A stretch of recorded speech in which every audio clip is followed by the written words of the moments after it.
Well, we're very excited today to have Annawon Weeden back with us. He was here some years ago. Some of you might remember that. I think it was 2016. And then he was scheduled to come right before COVID, and so we had to cancel. So we were able to have him for today, and we're very grateful for that. He was raised in the Narragansett Pequot tribe, that is his father's tribe, and he's also an enrolled member of the Wampanoag tribe, his mother's tribe here on Cape Cod. He's been teaching and sharing his culture since he was a young boy, and he's spoken in so many places. He's gone all over. He's been to Alaska and the desert in the Southwest, tropical islands such as Hawaii or Bermuda. He's witnessed firsthand how other tribes maintain their sovereignty, which has reinforced his pride within his own New England native tribal communities. He's most recently employed as a culture instructor for the Mashantucket Pequot tribal government.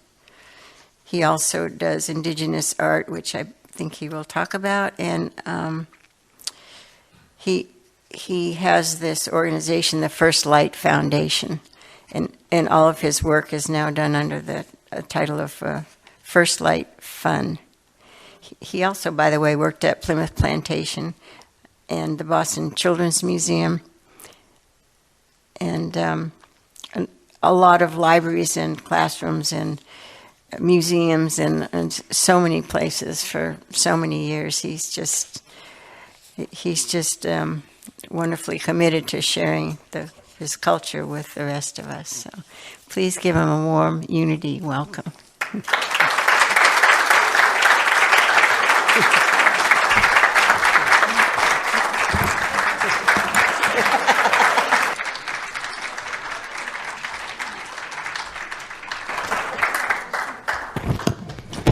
Tapatanamo.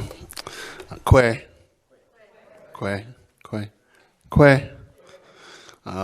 Square kwasani tompak nataswis Annawon Weeden nutamas masipi wampanaak. Kwe is hi, so hi. Got to say hi to our internet friends. Hi. Everybody hear me? Check. Yes, good morning. Wanikisa, good day, as we say here in our homelands of Cape Cod. Mashpee Wampanoag, as she mentioned, is one of the many identities that I do possess. So before I go into talking about myself, can we give it up one more time for Jackie and Ori? Well done. As a performer myself, you got to give credit where credit's due, and you are the vibe. You bring the energy. So I know I appreciate it. I just wanted to share that on behalf of all of us. It's getting hot in here.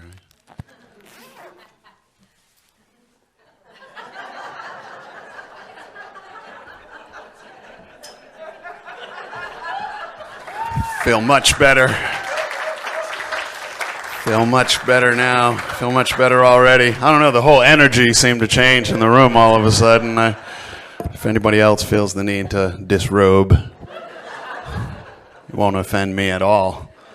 Thank you, Reverend Tony and Martha, for, Martha really made me point out how privileged I am, that intro. Wow. Now I got to live up to it. How fortunate I've been, and none of it would be possible without gracious invitations like Martha to be here with you all today. So again, can't thank you all enough for inviting me back. 2016 was a while ago. Glad you didn't forget me. Clearly I made my impact. And as some of you may recall, or I don't know if you heard, we did gather in a circle that day. I think I was in my regalia as well. I choose wisely what to wear when representing my people's identity. And a lot of times I do, schools, and pretty much even here, I'm not here to perform. Even when I did perform last time, I'm here to educate, share my culture, give us experiences that we can all share and be proud of. Wearing my clothing, I do it at appropriate times, and that was indeed an appropriate time. Not that today is not, however, for those of you who were unaware, unfortunately, I lost my dad this winter, February, which is pretty recent. But within our tribal traditions, you do not dance or sing for that year of mourning.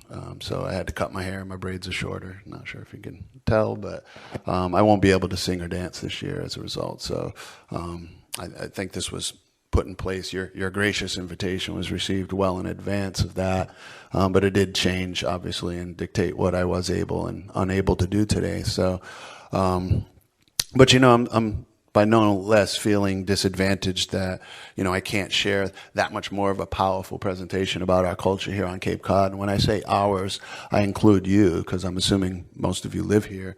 How many of you have been here quite a while?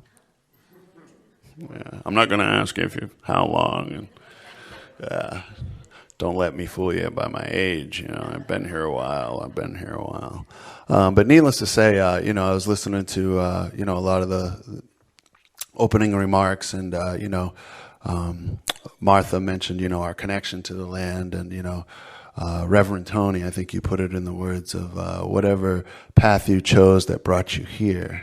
I remember you mentioning that, and when I heard the song being sung of the no one walks this path alone, I think is one of the words that really symbolized, and all of this, including the connection to this through this clay piece. I was actually looking at it and hoping it was clay. It looked like clay, and obviously, clay represents the earth, but as do our quahog shells. But before I go into our resources, I just, your portrait here that I'm pretty sure you guys are probably far more familiar with than I am. You probably stared at it more than I did this morning. But, it really summed up what we're here to do today. And it also kind of really struck me at what goes on here at Unity that, I've been in enough churches. I don't go frequently as some folks may, but, having researched, working at Plymouth Plantation, as she mentioned, very different religious approach by those first Puritan Christians, and a lot of it was anti-nature, just in base. It was literally like as I look around this room and I see what you guys honor and what you hopefully want to emulate in your own lives, I see nature, and that was originally pagan, that was frowned upon, it was looked down upon. And to me, as an indigenous person, researching and seeing, how could they shelter themselves from the sun? How could they shelter themselves from water? I mean, these are two of the most important things to life. But it was literally something that it was frowned upon, I want to say brought up in church. I don't know if they would, consider worshiping those things. It was literally frowned upon. So I can't, again, thank Unity Church enough for having at any point this conversation, let alone, murals such as these on the walls and the words and, all of it that's clearly symbolized by our actions. So myself, I do pray often. Every time I have a meal, and anybody who knows me, I eat a lot. Yeah, don't let that waistline fool you. I eat plenty, and one of the main reasons I enjoy eating is because it gives me an opportunity to give back and show my appreciation. I don't know how many people bow and say thanks before their meal, but especially when I can do it with a life giver. I've been fortunate to have female company from time to time when I can say my grace. And as a man in our culture, we take life. We cut down a tree and we acknowledge that tree was alive until we did that, and that tree's life is sacrificed for our own family's living. So same with obviously hunting animals and all the rest, but women are life givers. They did the crops and planting, and that was just a form of giving life that they understood far more than we could, as with bearing the children. So, I mean, it's just something that if we could just take into consideration, there's not a person in this room right now not consuming the oxygen that they need, but how many people literally stop to think about that? I'm consuming, I'm taking. And then, of course, if we do acknowledge that, how many people can actually come up with concrete actions to give back, to give back. And again, when I look at this picture, it looks like oxygen. It looks like thriving. I see many different plant lives. It's not just the trees. It's the foliage underneath the ground as well, the ferns, and obviously all that, oxygen, humidity in the air that I'm seeing. There's so much going on in that image right there alone. And just when I heard of, how what path you chose, when I hear that, I'm thinking of anyone who understands root systems. They're very complex, literally like our own veins. but there's room for growth. There's room for those roots. There's room. Those trees continue to grow and thrive. And as I see that, that's thriving. And I see coexistence. It's not just the trees, like I said, it's the other plants, but they're not overgrown. I think many of us have probably seen forests that may not look like that, who may be mismanaged or just simply overtaken by, let's say, vines. And I'm sure many of us are familiar with some invasive species that can literally choke out and possibly even kill an environment like that. So it's just something that, to me, when I look at that, I hear a lot of the words and what we're saying today. I think if we can, and somehow, I don't know if I can in any way try to impart how, as Indigenous people, that's like our every action, is how are we giving thanks for all that we need just to get through an average given day. For us, we didn't go to a special place like a church. We didn't wait for a special day like Earth Day. Earth Day was every day, obviously, because where would any of us be without our environment? So, I do a lot of education. I think that was part of my intro. I do get to visit a lot of schools, and it's really, I don't understand how things like that aren't more important in the curriculum. Like that. Like our environment, where oxygen comes from, and how important that is, and then of course, how do we give back? So, in saying that, did we have the shells? You said we had the shells. So for those of you who may or may not be familiar, I actually have some of my traditional wampum, the quahog shell jewelry. So one of the most important tasks that I've probably been asked, she mentioned Hawaii, tropical places, Alaska. There was quite the intro, like I said. But one of the most fortunate things I've been able to do is be a dad, I guess, but also to be able to, like I said, educate and share, enrich people's lives, children, adults, you name it. But people who live here on Cape Cod, I've been very recently approached by Wellfleet there was just a group of random folks. I don't know how a lot of you guys find my number and contact me. I don't know why you even would think I'm that guy, but they reached out and said, we want to learn more about Wampanoag culture. We acknowledge that we've been living here on Cape Cod, and we still, for whatever reason, do not know as much as we should. And we would love to not only know, but how can we incorporate that into our daily living here on Cape Cod? And first and foremost, well, let's greet the sun. For those of you who are not familiar, Wampanoag, our identity, our name, people of the First Light people, which is why I'm First Light Fund, First Light Foundation. You are the people of the First Light. If you guys live here on the Cape Cod, you guys get to see the sun before every other tribe, in our opinion, but every other person on this continent. And it's not just a privilege, it's a responsibility. You got to get up early. And don't be making faces at my son as I tell people. I know how some of you guys can wake up, had a little rough night, a little sleep left in the eye, I can imagine the faces you've probably made at my son when it shows up too early in the morning. So get up early, be prepared, and greet it with open arms, loving arms. That's something that you can do, living it, something that many millions of people cannot do because they're not here. And that's an identity that you get to own. It's a responsibility, like I said, that you got to participate in. So having shared that with people, like the folks in Wellfleet stepped it up. And, I also mentioned allow us to gather on that beach so that we can be there when that sun rises. There's no other place, literally, than that area, Wellfleet, Eastham, sees the sun before those of us here in Hyannis even, Mashpee.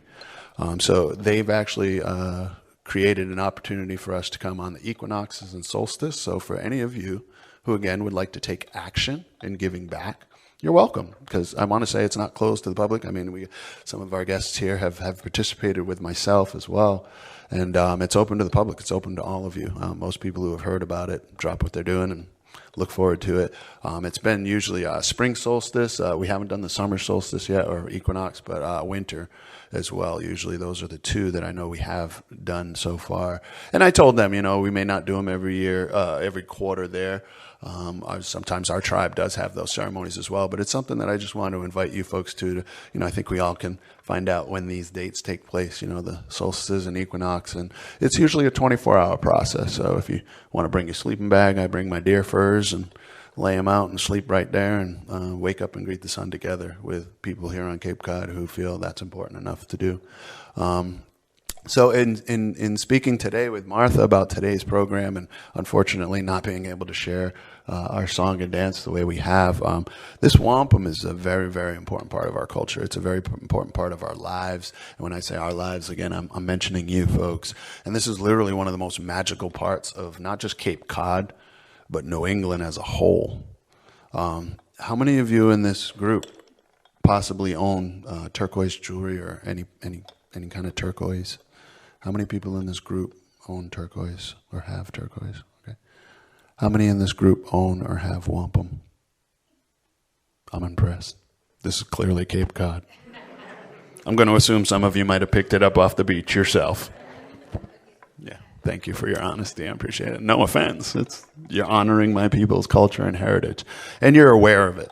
And again, I think it's a unique crowd here on Cape Cod. I do ask that question often, and I think we can all imagine a lot less hands going up in some places. But these places aren't the Southwest desert where these shells don't. These places are right here. People are tripping over these, and they have no clue the connection that not only has for Native people, but you yourself. So one of the most highest honors, as I was saying, is other than being a dad, being an educator, the tribe, the Navajo tribe. Many of you, I'm sure, have heard of the Navajo Nation, and that's where turquoise comes from, thousands of miles away from here in the middle of the desert. And those folks go without water, as you can imagine, many times of the year. So for those of you who aren't aware, I just mentioned Wampanoag, people of the first light. That's my nation. Tribe is Mashpee. Masipi is how we pronounce that. Masipi means great water. So great water is my identity. It's what I am. So when the Navajo Nation approached me and asked me, can you help us get water? They presented me with an eagle fan. I do have an eagle feather in my hat. They're the most sacred, highest honor you can ever receive, more than a paycheck, more than a degree. And basically to be acknowledged by the largest nation. For those of you who aren't familiar, the Navajo Nation is the largest indigenous population on this continent, possibly, but definitely in the North America. And it spans 4 states, very, very large communities that I was invited to their community, gifted in front of their community this eagle fan, blankets, huge strings of turquoise, and they were basically just asking, can you help us get water? I'm not a rainmaker. Rain dances have only existed in Hollywood. They don't exist as far as I know. And one thing that they did, one of the elders that day mentioned to me that, because I basically was telling her, like, I don't even know how to live up to this honor, they had this big old banner. Navajo Nation welcomes First Light Nation. And that just really hit me, like, wow, like there's so many people here I grew up with on Cape Cod. Didn't even want to acknowledge my tribe, to be acknowledged by the largest tribe in the tribe itself and this nation, and for this reason, and it's the guy that's great water. I mean, Creator doesn't make mistakes. So, but basically what that elder told me was simply yourselves. Anyone who can get to water, as she said, anytime you're near water, she said, just stick in your hands in the water like a rinse. If you guys think of just how you might rinse your hands off in some water. And just think of them that go without. Think of the Navajo people. Dene is what they call themselves. Navajo apparently means thief. And that was clearly not a term they put on themselves. So Dene is what they call themselves, and that means the people. And basically that's who you are. You are Nanuak. You may call yourselves Americans. You may call yourselves Massachusetts citizens. But you are no different than myself. We are Nanuak, the people. And we are the people of Cape Cod, and this is a resource of Cape Cod. So for those of you who are not familiar, just going to that water, rinsing your hands, you're going to help the Navajo Nation. You will help the Navajo Nation. Keep them in your prayers, okay?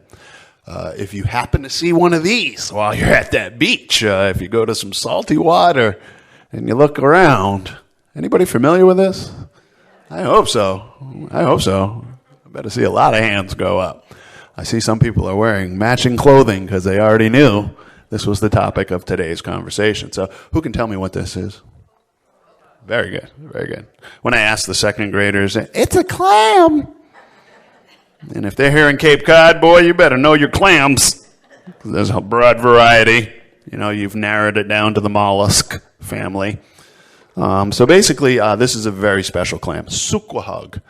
Suquahog is what we called it, and I guess that was a little harder to say. So quahog is what many of you say today, and you're still pretty much saying dark shell clam. I think we all know why. Many of us may know, maybe they're not all that beautiful. They don't have that much purple, but, they're still handy to have something like this. Any of you are familiar with the sage and cedar and sweetgrass that we burn. This is often what we burn it in. Soap dish, not offended if I see this in somebody's house used as a soap dish. Place to put your earrings when you're done at the end of the day. These are just many ways to implement these into your daily life, just showing that honor, that respect, that understand. Somebody could come by and ask, what is that? And you have an opportunity to explain the importance of the quahog, not only to yourself, but to the Wampanoag people. But the main reason I also mentioned to Martha how helpful this would be. She mentioned that a friend of hers, just randomly, I guess, was boastfully bragging about this beach that produced a lot of shells. She was walking on the beach and saw all these shells lying around, these particular shells that we're looking for. For those of you who aren't familiar, like I said, I got an arrowhead that I've carved out of it. We have many different ornamentations that we can carve with these, but I've literally been approached by another tribe to get an entire truck bed full of these. And this is a nation who lives out on the island of, not Martha's Vineyard, but Long Island. And, it's just tougher getting their shell between the mainland and not. But this man was literally, he's a lawyer. And he said that if I can, as Indians do, we trade. I'd prefer a trade over money any day. And he basically, knowing my First Life Foundation needs to be established as a nonprofit, many of us know that's a lot of hurdles to jump through, a lot of money and legal fees and things like that. And he basically said he'd be willing to get my nonprofit up and running if I can get him 2 truckloads of quahog shells. So that's a lot of shell. So I do want to point out that well after I fulfill his personal quota, our tribe is always using these resources. There's so many other artists like myself who use them for art. We've literally just recently I think it's completed by now, but they were in anticipation of, and since 2020, the 400th anniversary, as I'm sure many of you know, they started a project in the community with all of our communities, Aquinnah and Mashpee. Any Wampanoag artists that were making wampum were contributing our beads to a project that would allow us to make an actual wampum belt, using the actual wampum beads, which was the historic original use of these shells. Again, today, many ways we can use them. And don't get me wrong, I'll be happy to honor you with a gift if you were able to bestow such a generous offer to not just me, again, not just my tribe, but to other tribal nations. So again, this is politically, for those of you who aren't familiar, wampum was traded all the way to the Great Lakes. Turquoise, never traded. Turquoise was never, many of you have heard of wampum, and most of you probably have even told people it's money, it's like a currency. I'd highly recommend you do not do that. Very offensive. I could never reduce this to like a dollar bill or something like that. I would never ask, what the Bible's worth, and I wouldn't expect someone to say, oh, you can go to the dollar store. That's kind of offensive, I'm sure. So, and it's the same when people say, that's Indian money. I'm not from India, and this was far more valuable than any money could ever be. So, and again, not to me, not just to my nation, not just to local tribes, all the way in Minnesota. The Ojibwe Anishinaabe had a woman that was this weekend trying to contact me for Indigenous Peoples Day event, and she mentioned she was Ojibwe Anishinaabe, and when I asked her, you know what wampum is? She said, oh yeah, because it was that much more valuable to her all the way out there in the Great Lakes. You guys can imagine how hard it is to get these shells all the way out there hundreds, thousands of years ago. They're still doing it. They're still using it to record their history. So any of you who can find this resource and put it aside, in a bucket or a pail, or, I can come pick it up anytime, give us a great opportunity to spend some time with each other, get to know each other better. And I'll be happy to share, again, any of my artwork if you would like. Make a lot of earrings, ladies, whatever you guys are into, too. If you guys are clammers, I don't know if we got any guys out here go shellfishing. Fresh is better. It's going to be darker, richer purple. Shucked is how I prefer them for carving, but I want to say the gentleman that mentioned them to me, he knows I'm going to be picking them up from a beach or whatever. So if you guys, some of you probably steam them to cook them. Normally when I carve, if you do steam them, I don't know if I have an option of choosing how I get my shell, but you beggars aren't choosers. But when you do cook them, it introduces heat that can cause fractures and damage. That it's a shell, so automatically it's prone to breaking if it gets heated up and cooked, it's only that much more brittle. So shucking, for those of us who are on Cape Cod and know how to shuck a clam, is the preferred way. But again, this is a very, very fine example. Martha, I don't know who it was that gathered these and pointed this resource out to her, but as I told her, I need to find out where this beach is, and I need to show up. I happen to have my truck with me, but yeah, these are the kinds of things that, again, these are just actions that, just like the town of Wellfleet reached out and said, how can we incorporate these into our daily lives, not just once a year at Earth Day, or what was it, since 2016, I get to hear this guy again and see how impeccable his style is. I didn't want to come here to impress you with those things. I wanted to impress you with the resources that are right under your feet. And again, I just hope that you guys find more ways to get out and interact with it, and also give back, as I said, like think of what we're taking on a daily basis and all the many, many ways that we can give back. So on behalf of, again, any of you who will get these and those of you who already gathered these, thank you very much. Whoever receives these, this will make really good medicine. So, and I just want to thank you all, and I guess I've run my mouth enough, yeah? So I'll talk to you guys later. Thank you.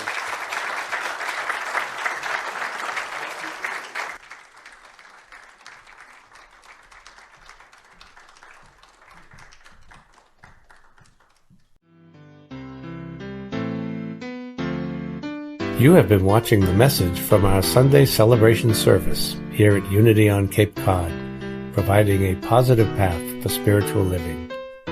Please join us every Sunday morning at 10 a.m. at 147 Walton Ave, Hyannis, Mass., and visit us online at unityoncapecod.org. This video was made possible in part through a grant from Unity Worldwide Ministries and the Templeton Foundation.